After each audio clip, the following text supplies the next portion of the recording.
Eu estava grávida da minha segunda filha, de 3 meses, e o pai delas disse que tinha arrumado um emprego em Quixadá, que é mais próximo de Fortaleza, e que viria nos buscar depois de alguns meses. E ele nunca mais voltou. Ele já estava de casamento marcado com outra moça. Então, aí eu estava grávida e ele foi. E nunca mais voltou.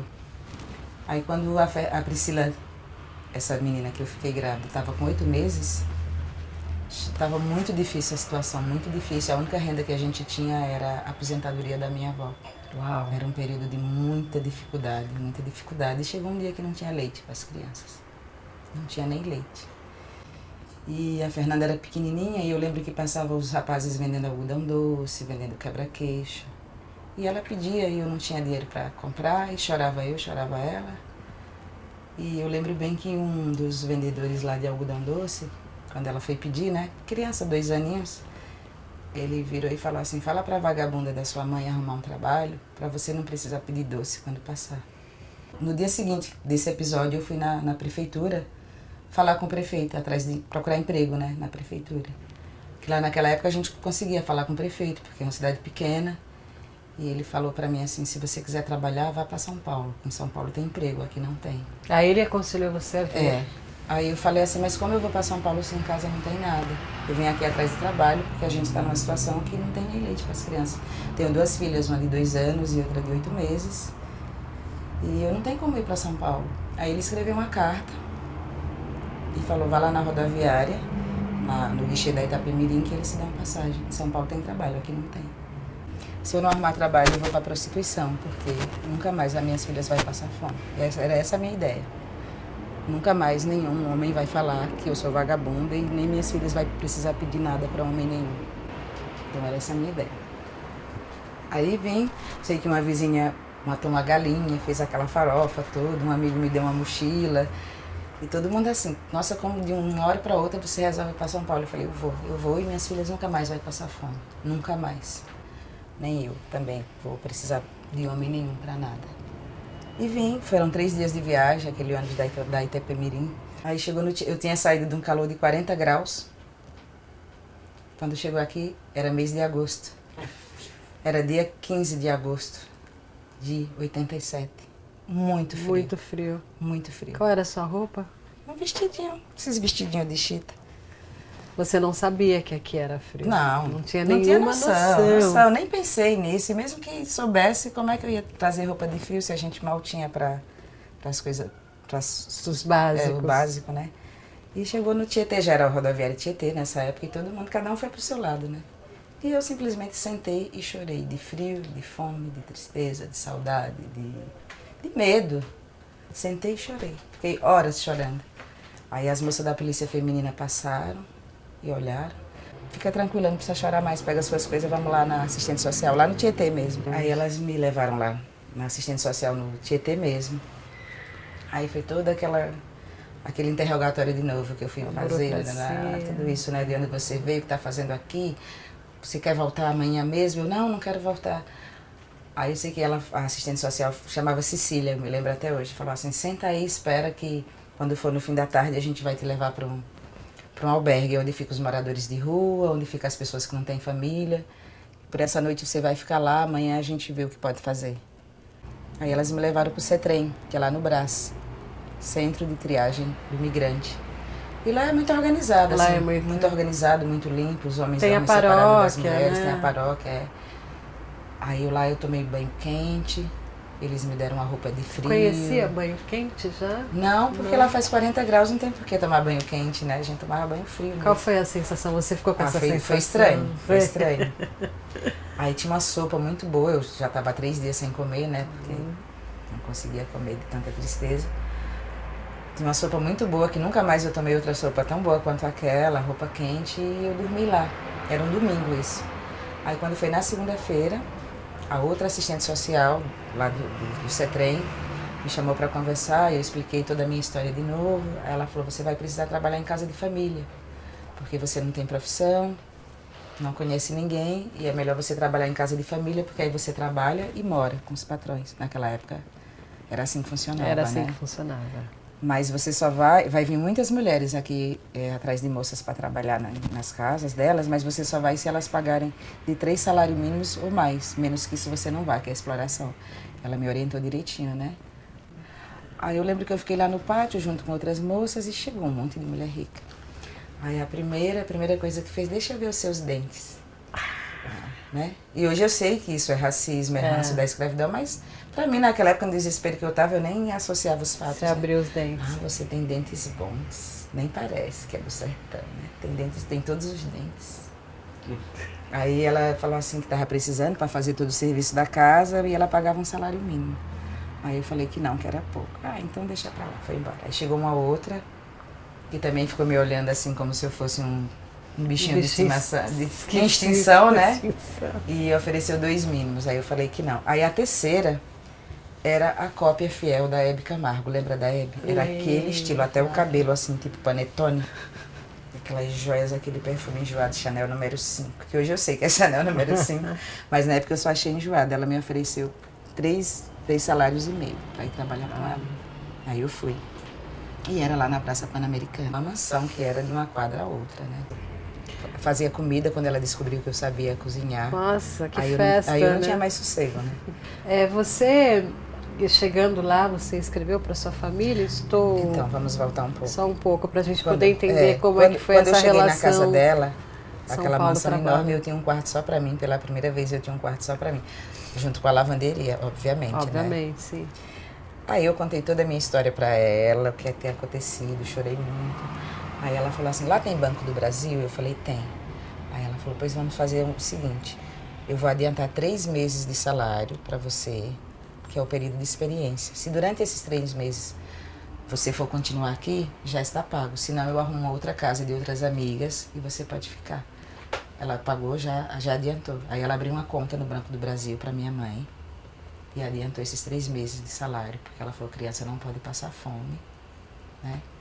Que luz, hein, Cícera? Aí no dia seguinte, ela já depositou esse dinheiro, né? Eu liguei para minha mãe dizendo que tinha arrumado trabalho e que ela podia passar no Banco do Brasil, que tinha uma conta no nome dela para ela só sacar esse dinheiro. E estava tudo muito bem durante 3 anos. 3 anos. Aí até que um belo dia eu resolvi pegar minha documentação da escola, que eu só tinha até a 4ª série, e voltei. Fiz minha matrícula e falei para ela, a partir de amanhã eu não vou mais servir o jantar. Porque eu servia, fazia o prato deles com aquele uniforminho e tudo. Né? Porque eu resolvi voltar a estudar, porque eu quero trazer minhas filhas para cá e eu sei que na sua casa não vai dar certo. Então, eu estudando, eu vou ter a oportunidade de trabalhar em uma empresa ou uma firma e trazê-las para cá. Isso as meninas crescendo lá, né? Aí ela surtou e falou muitas coisas desagradáveis. Você chamou de ingrata? Não, de ingrata foi o menos, né? Que a empregada dela não tinha que estudar, tinha que ficar 24 horas à disposição dela, que eu nunca ia ser ninguém na vida, que uma baianinha de merda como eu estava pensando o quê? Que os filhos dela estudavam em Harvard, mas eu provavelmente nunca ia saber o que é Harvard, porque eu nunca ia ser ninguém, quem nasceu para ser doméstica nunca pode passar disso. E ela deu um ultimato, você escolha ou a escola ou a minha casa, porque a empregada minha não estuda. A bondade dela tinha limite, né? Então, até a página 12, né? Até o prefácio. Aí mesmo assim eu fui pra escola. No primeiro dia de aula e adorei. Era aquela escola que chama Max, que é ali vizinho fórum, na Vila Madalena. Sim. Conhece? Sim. E já no primeiro dia eu já fui, comprei caderno, comprei lápis, estojo, tudo e fui. E adorei a escola, muito bacana. Aí na hora que teve o intervalo, todo mundo saiu, eu não saí, comecei a chorar. Porque eu pensava, e agora? Como eu gostei da escola, como eu moro com ela e ela falou que eu não posso estudar, como vou fazer, né? Aí um professor retornou antes no intervalo e me viu lá chorando. Nessa época eu chorava muito por qualquer coisa. Hoje eu já não choro mais, as lágrimas secaram. Canceriana ainda, e ele perguntou né? por que eu estava chorando, se era porque os meninos tinham rido do meu sotaque. Eu falei, não, já estou acostumada, não me incomoda. Aí contei que eu trabalho numa casa e hoje, primeiro dia de aula, a semana inteira ela está falando que eu não posso estudar, que eu tenho que ficar 24 horas, que eu tinha que arrumar outra casa. Aí ele ficou muito chateado e falou, quando você chegar em casa, você fala para ela que estudar é um direito seu, que está na Constituição, que ela não pode impedir. E se ela continuar insistindo, você procure outras casas, que a maioria das moças que trabalham aqui são domésticas e todo mundo tem direito de estudar. Não é no seu período de trabalho. Não existe isso de ficar 24 horas à disposição do patrão, né? Te deu uma luz, né? Aí eu já cheguei lá toda cheia da dignidade, né? Que legal. Quando eu cheguei, a cozinha estava... Ela tinha descido toda a louça, sem necessidade. Parecia que tinha 50 pessoas comido lá. E só estavam eles em casa. Ela fez de propósito, desceu tudo, sujou tudo. Tava uma desordem, né? Aí eu tô lá lavando a louça, jantei, tô lavando a louça. Aí ela abriu a porta assim da cozinha e falou, tá vendo, dona Cícera? Lembro até hoje a arrogância dela. Por que você não pode estudar? Acha que eu vou ficar com essa desordem até às 11 horas da noite, até você voltar? Amanhã, você tem até amanhã para mudar de ideia. Vá dormir, pensar melhor, porque eu não quero você na minha casa se você continuar com essa história de estudar. Baianinha de merda. Você nunca vai ser ninguém, para com essa bobagem. Ria, sabe assim? Aí eu lavei toda a louça, arrumei a cozinha e fui para casa, uma casa vizinha lá, que as outras domésticas todas eram as minhas amigas, né? E tinha uma bem mais velha, a Odete, que eu lembro dela até hoje. E cheguei lá, contei para ela o que tinha acontecido. Ela, mulher, deixa de ser besta, pare de chorar. Sabe o doutor Felipe, aquele médico lá que sai sempre de branco cedinho? A empregada dele casou, tem 2 meses e ele tá sozinho. Tu vai logo cedo para a porta dele, tu passa bastante batom, porque ele gosta de empregada com batom, de mulheres com batom. A empregada dele lá, ele dava coleções de batom para ela. Tu passa batom e vai logo cedo para a porta. Aí eu já dormi lá na casa da Odete, passei aquele batom boca louca e fui bem para a porta do doutor Felipe. Quando ele abriu a porta, eu já estava lá. Bom dia, doutor Felipe, tudo bem? Meu nome é Cícera, eu trabalho ali naquela casa, mas já fui falando, né? A minha patroa mandou embora, porque eu voltei a estudar. Todo, né? Aí ele parou assim e falou assim, vamos conversar lá dentro, porque essas coisas não dá pra conversar aqui fora. Lá dentro a gente conversa melhor. Aí entrei, aí ele fez café pra ele, fez chá pra mim, falou bem assim, você não dormiu com o marido dela, né? Eu falei, não, aquele espanhol porco que toma banho uma vez por semana, não roubou as joias dela, né? Também não. Ele falou assim, você tem certeza interessante que ela... como o fato de você querer sair é por algum lado negativo seu. Meu, nunca sempre, da pessoa, nunca da pessoa que te contratou e que te maltratou, nunca, né? É. Inacreditável. Aí ele falou assim, você tem certeza que ela te mandou embora depois de 3 anos porque você voltou a estudar? Eu falei, só aconteceu isso. Ele falou, pois vá lá e pegue suas coisas e venha pra cá agora. Eu falei, é sério, doutor Felipe? É. Aí eu sei que eu fiquei lá esses 7 anos. 7 anos você ficou com ele? Fiquei com ele. Só tirava 10 porque ele me ensinava tudo. Tudo, assim, né? Ele adorava que eu frequentava muito a biblioteca. Ele falou, essa biblioteca é sua, você pode ser o que você quiser, tá tudo nos livros. Que anjo da guarda. Foi um cara que acreditou. Ele falou, você pode ser o que você quiser. E quando você olhar para conversar com uma pessoa, sempre olhe no olho, não tem que baixar a cabeça, porque você não é inferior, você só precisa de uma oportunidade, tá tudo nos livros, né? Essas coisas todas. Esse rapaz era do Nordeste também? Não, paulista, era 20 anos mais velho que eu, e nós já tínhamos um namoro de uns 5 anos. Aí ele me convidou para ir morar com ele, e eu fui. Aí eu falei, eu só venho se você pagar o curso de enfermagem, porque ele tem uma situação financeira bem melhor que a minha, né? Porque o doutor Felipe já fez a matrícula. Aí se você pagar o curso eu venho, porque saindo de lá eu não tenho renda, né? Vou estar desempregada. E ele tinha uma adega. Ele era quem fornecia para todos os bares ali da Vila Madalena. Aí ele falou, pode vir que eu pago. E pagou. Foi 1 ano e meio de curso. E já era muito caro naquela época, custava R$400 as mensalidades. E você não trabalhava fora nessa época? Não, trabalhava com ele, né? Entregava bebidas e cuidava da casa, de tudo. E foi muito bom, assim, esse 1 ano e meio. Só que quando eu terminei o curso técnico de enfermagem, 2 semanas depois eu prestei concurso na Santa Casa e no Emílio Ribas. Eu entrei nos 2 hospitais. Não satisfeita, 6 meses depois, eu entrei na faculdade de enfermagem. Para deixar ele mais feliz. Aí ele surtou. Surtou porque a minha rotina era, de manhã eu ia para a faculdade, São Camilo. Eu ganhei uma bolsa e fui para São Camilo. Ótimo. De manhã eu ia para São Camilo. À tarde eu ia para Santa Casa e à noite eu ia para o Emílio Ribas. Saía do Emílio Ribas, ia para a faculdade, para Santa Casa eu só estava em casa na outra noite, que quem trabalha à noite no hospital é uma noite sim, uma noite não. Eu nunca imaginei que eu tivesse capacidade de frequentar uma universidade. Eu fui a primeira da minha família, né, que tive essa oportunidade. Aí durante 6 meses de faculdade, era só briga, porque eu chegava cansadíssima, eu dava plantão de 72 horas. E ele achava que não estava cansada, que estava fazendo corpo mole. Sabe, foram muitas brigas, né? Assim, muitas brigas. Às vezes eu estava no laboratório de anatomia, que era tudo de vidro assim. Quando eu menos esperava, ele estava atrás do vidro, me chamando assim, no meio da aula. Para tirar você assim, do ambiente. Vem, senão você tá fodida, quando chegar em casa. Eu morrendo de vergonha, professor, meu marido. E todo mundo já sabia que o cara era um Mas não tinha agressão física? Não, só psicológica. Só psicológica. Né? Aí chegou num ponto que um dia eu tinha comprado o Atlas de Anatomia, o Atlas de Fisiologia e Farmacologia, 3 livros assim que eram muito caros. Eu tinha pago só a primeira mensalidade desses livros. E ele destruiu os livros. Ele pegou uma faca e cortou os livros todos. Ai, que dor. Todos. Eu estava estudando de madrugada, já para não incomodar lá na cozinha, e ele acordou. Você não estava na cama? Na cama, não encontro mais, tá sempre cansado. Fez um escândalo e pegou uma faca. Ele tem uma coleção de facas assim, e ele destruiu os 3 livros. Meu. Do nada. Eu achei que ele ia... A minha interpretação foi, ele queria fazer comigo. Então, eu fiquei bem quieta, com medo. Eu fiquei com muito medo. Aí esperei ele sair para trabalhar. Peguei minhas coisas e fui embora. Você fez todo esse processo de escola.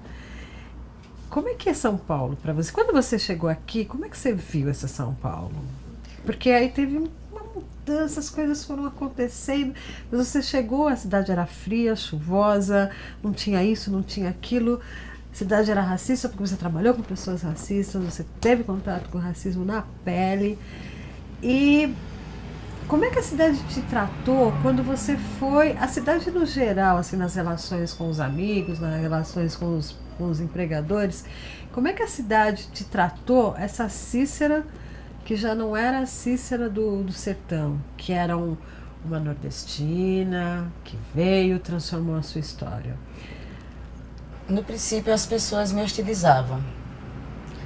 Até hoje existem pessoas que me acham arrogante. Quem não me conhece, né? Me acha arrogante, me acham prepotente. Mas, se numa cidade dessa, das condições que eu cheguei, se você não cria uma personalidade forte, uma personalidade de pessoa determinada, a cidade te engole, né? Da maneira como eu cheguei, eu poderia ter me tornado moradora de rua, poderia ter ido para o tráfico, para a prostituição. Se isso acontece com os próprios filhos da cidade, imagino que vem de fora, né? E ao mesmo tempo que a cidade era hostil, que as pessoas eram preconceituosas, racistas, eu sempre tive muitos amigos que sempre me apoiaram. Quando você parou de dar aula, o que você decidiu fazer? Então, eu estava professora até 2015. Recente. Foi quando a Érica criou esse projeto da Aparelho Luzia.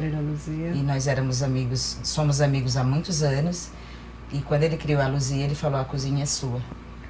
E nos primeiros meses da Luzia, os primeiros 6 meses, eu estava professora e cozinheira na Luzia. Só que a Luzia cresceu tanto, a Aparelho Luzia, cresceu tanto que aí eu já não dava mais conta disso. Só para a gente falar um pouquinho sobre o Aparelho Luzia, é um espaço chamado Quilombo Urbano, que vocês criaram para abrigar a arte da população negra de São Paulo e de outros estados e outros países, porque tem uma efervescência cultural muito grande ali, né? A princípio não sabíamos que ia ter essa dimensão toda, né? Mas também não tinha nenhum espaço com esse viés na cidade, né? Não tinha. E deu muito certo, aí até que chegou assim, um momento que eu tive que optar, ou a escola ou a Luzia. E como a minha grande paixão sempre foi a cozinha, a gastronomia, tá no sangue, né? E até para fortalecer assim, essa coisa ancestral mesmo, que de estar na cozinha, de cozinhar para o maior número de pessoas possíveis. Aí eu pedi exoneração do trabalho, né? Depois de tantos anos de estado, mais uma loucura que eu fiz, que a minha vida é sempre isso. Vai e volta, é altos e baixos. Até se assentar, né? E hoje eu estou só na Aparelho Luzia, é onde eu trabalho hoje, onde eu faço parte, né, desse projeto grandioso. A gente está muito feliz por você ter nos recebido aqui nesse lugar delicioso, maravilhoso, uma luz linda, com uma tranquilidade, uma decoração muito bacana. É um assunto que eu tenho certeza mexe muito, mas você se superou, deu a volta por cima, você se redescobriu na cidade de São Paulo. Você acha que a cidade colaborou para você, muito com você, e você colaborou muito com a cidade? Sim, a minha relação com São Paulo é de amor e ódio. Onde está o amor? Em primeiro lugar, e muito maior que o ódio. Tá, o ódio pega em quê? Pega aí no sentido que muitas das minhas amigas que eram domésticas quando eu fui doméstica, que também que são professoras, que elas se limitam, né? E também porque a cidade poderia ser mais acolhedora. Mas isso eu acho que essa questão da limitação é muito de cada um. Também acho que a cidade poderia ser mais acolhedora, mas também poderíamos ter mais Cíceras. E assim, mas amo São Paulo. Foi aqui que eu pude ter a oportunidade. Foi aqui que nunca, depois que eu cheguei aqui, desde o primeiro dia que eu cheguei aqui, que nunca mais as minhas filhas, a minha família passaram necessidades. Foi aqui que eu tive a oportunidade de fazer 2 faculdades. Não fiz mestrado nem doutorado por opção ainda, mesmo. Né? Ainda não fiz por opção, porque a universidade é um lugar muito opressor. Muito opressor. Eu estudei na PUC, estudei na São Camilo. Então, eu sempre fui a única negra da turma, a única mais velha, a única bolsista.